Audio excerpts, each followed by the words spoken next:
नमस्कार। आप सबका हमारे चैनल पर स्वागत है।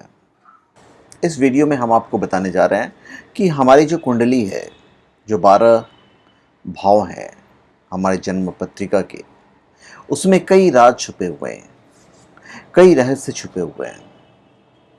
तो क्या है वो रहस्य?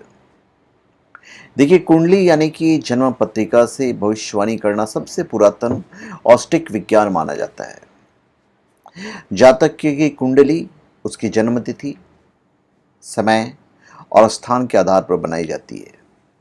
यद्यपि कई कारणों से जन्म समय में संशोधन की आवश्यकता हो जाती है, इसलिए हर ज्ञानी ज्योतिष को यह मालूम होता है कि संशोधन कैसे किया जाता है। भविष्यवाणी करने से पहले एक योग्य ज्योतिषी को जांच कर लेना चाहिए कि जातक की कुंडली सही है या नहीं। मनुष्य की जन्म कुंडली बहुत रहस्यमयी होती है। इसकी भाषा समझने के लिए कड़ी मेहनत और गहन अध्ययन की आवश्यकता होती है। अनेक ज्योतिषी मोटी मोटी बातें देखकर फल कथन कर देते हैं, जो कदापि सही नहीं होता है। वैदिक ज्योतिष से जुड़े शास्त्रों में अनेक बातें लिखी गई हैं, लेकिन यदि ज्योतिष का सामान्य ज्ञान रखने वाला व्यक्ति को या सामान्य ज्ञान जो रखते हैं वैसा व्यक्ति भी इन बातों को समझ ले, तो किसी भी कुंडली का विश्लेषण आसानी से सटीक तरीके से कर सकता है। जैसे किसी भी ग्रह की महादशा में उसी ग्रह की अंतर्दशा अनुकूल फल नहीं देती है। किसी भी ग्रह की महादशा में उसी ग्रह की अंतर्दशा अनुकूल फल नहीं देती है। अब जैसे प्रथम भाव है, तो प्रथम भाव जो है ये लग्न भी कहलाता है। इस स्थान से व्यक्ति के शरीर, यष्टि, वात, पित्त, कफ प्रवृत्ति, त्वचा का रंग, यश, अपयश, पूर्वज, सुख दुख, आत्मविश्वास, अहंकार, मानसिकता आदि को जाना जाता है। जो दूसरा भाव है इसे धन भाव भी कहते हैं। इससे व्यक्ति की आर्थिक स्थिति, परिवार का सुख, घर की स्थिति, दाई आंख, वाणी, जीभ, खाना पीना, प्रारंभिक शिक्षा, संपत्ति आदि के बारे में जाना जाता है। जो तृतीय भाव है इसे पराक्रम का सहज भाव भी कहते हैं। इससे जातक के बल, छोटे भाई बहन, नौकर चाकर, पराक्रम, धैर्य, कंठ, फेफड़े, श्रवण स्थान, कंधे, हाथ आदि पर विचार किया जाता है। तो ये उसी तरह से हमारे 12 भाव होते हैं, जिसके बारे में बताऊंगा। अभी जैसे शुभ ग्रह की महादशा में पाप या मारक ग्रह की अंतर्दशा प्रारंभ में शुभ और उत्तरार्ध में अशुभ फल देती है। भाग्य स्थान अर्थात नवम भाव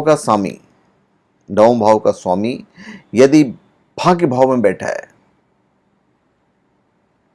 और उस पर गुरु की दृष्टि हो, तो व्यक्ति अत्यधिक भाग्यशाली होता है। लग्न का स्वामी सूर्य के साथ किसी भी घर में बैठा हो तो फिर यह विशेष शुभ फलदायी होता है। या अस्त ग्रह जिस भाव में बैठा हो या जिस भाव का अधिपति हो, उस भाव का फल ग्रह के अस्तकाल में शून्य रहता है।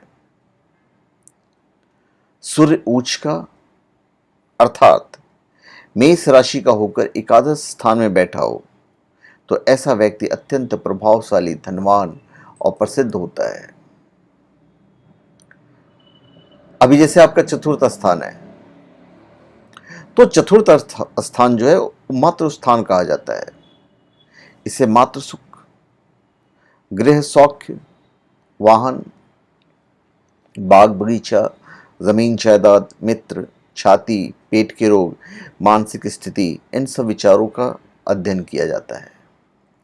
पांचवा भाव है तो इसे सुप्त भाव कहते हैं। इससे संतति, बच्चों से मिलने वाला सुख, विद्या बुद्धि, उच्च शिक्षा, विनय, देशभक्ति, पाचन शक्ति, कला, रहस्य शास्त्रों की रुचि, अचानक धन लाभ, प्रेम संबंधों में यश, नौकरी परिवर्तन इत्यादि पर विचार किया जाता है। छठा भाव को पकड़ेंगे तो इसे शत्रु या रोग स्थान भी कहते हैं। तो इससे जातक के शत्रु, रोग, भय, तनाव, कलह, मुकदमा, फिर मामा मौसी का सुख, नौकर चाकर, जननांगीय रोग, ये सब पे विचार किया जाता है। उसी तरह सातवां आठवां, इसके बारे में हम बताएंगे आपको एक एक करके। तो ऊपर जो हम बता रहे थे आपको, जैसे सूर्य है, तो सूर्य और चंद्र को छोड़कर कोई भी ग्रह अपनी राशि में बैठा हो तो वो अपनी दूसरी राशि के प्रभाव को भी बढ़ा देता है। और किसी भी भाव में जो ग्रह बैठा हुआ है उसकी अपेक्षा जो ग्रह उस भाव को देख रहा है उसका प्रभाव ज्यादा होता है। जैसे द्वितीय स्थान में मंगल बैठा है लेकिन उस स्थान पर बृहस्पति की दृष्टि हो तो बृहस्पति का प्रभाव ज्यादा होगा। वक्री होने पर हर ग्रह ज्यादा बलवान हो जाता है तथा वो जिस भाव का स्वामी होता है उस भाव को विशेष फल प्रदान करता है। कुंडली के त्रिक स्थान मतलब छठे, आठवें और 12वें यदि शुभ ग्रह बैठे हों तो त्रिक स्थान को शुभ फल देते हैं, पाप ग्रह बैठे हों तो फिर बुरा परिणाम देते हैं। त्रिकोण भाव में या त्रिकोण भाव को स्वामी होकर पाप ग्रह भी शुभ फल देने लगता है। और एक ही ग्रह कुंडली के 2 केंद्र स्थानों का स्वामी हो तो शुभ फलदायक नहीं रहता है।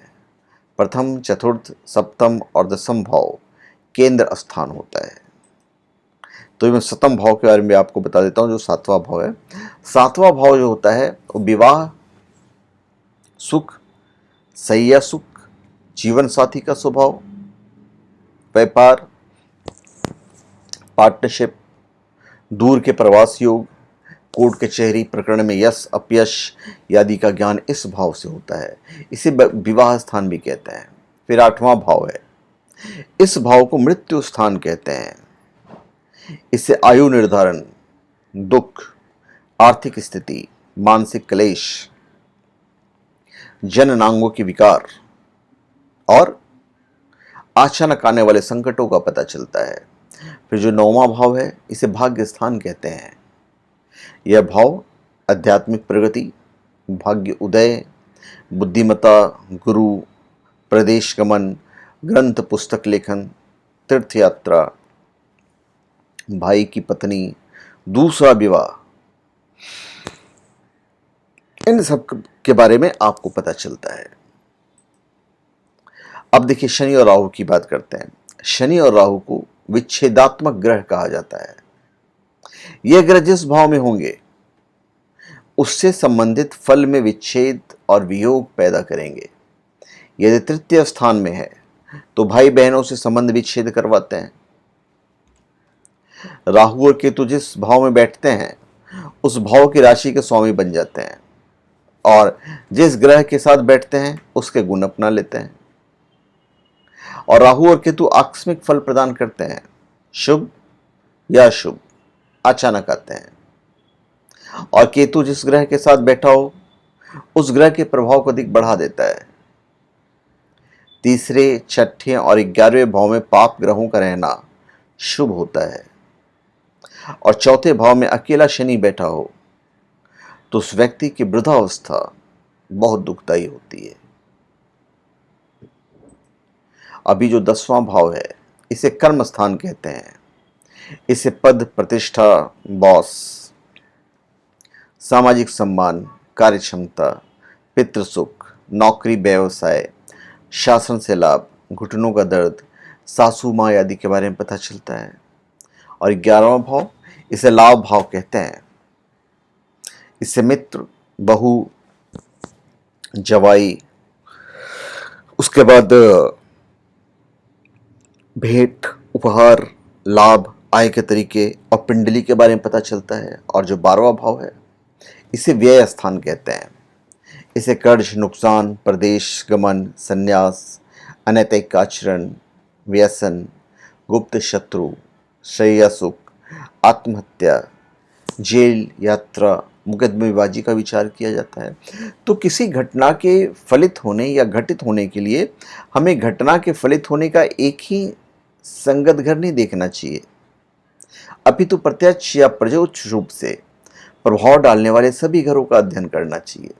और किसी भी घटना की भविष्यवाणी करते समय अन्य घरों का जो प्रभाव है वो भी विचारणीय होता है। तो धन्यवाद, आप सबका हमारे चैनल पर स्वागत है। आप हमारे चैनल पर सब्सक्राइब करें और अपने कमेंट दीजिए। धन्यवाद।